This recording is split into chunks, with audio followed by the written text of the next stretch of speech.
Welcome विद्यार्थियों। हमने वर्ण व्यवस्था और जाति व्यवस्था के गुण दोष पढ़े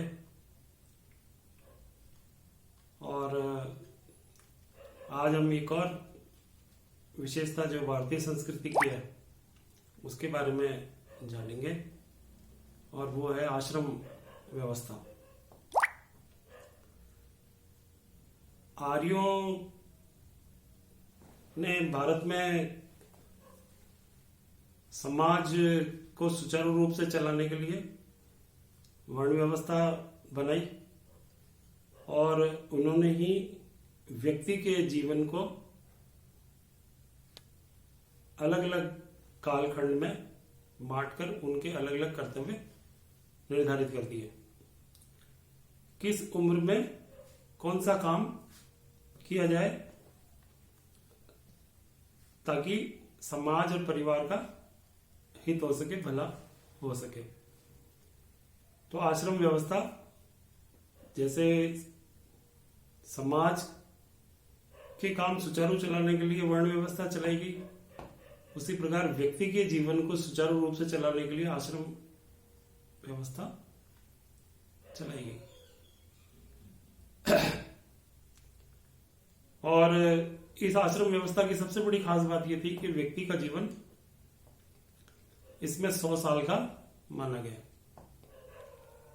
ये उसकी अधिकतम आयु मानकर उसके जीवन को 4 भागों में विभक्त करने की व्यवस्था है।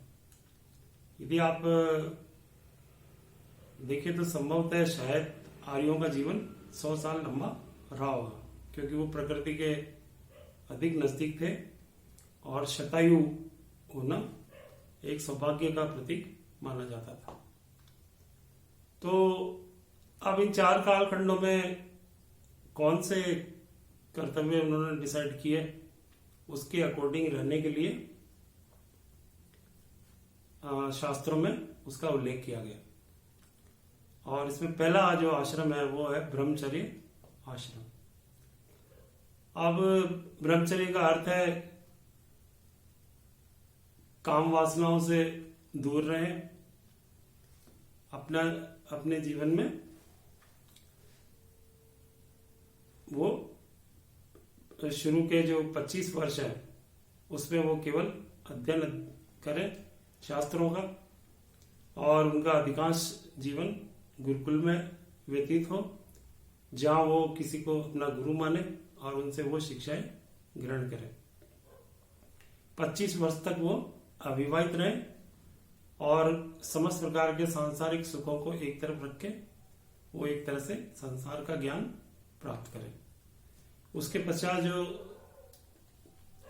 दूसरा जो आश्रम है वो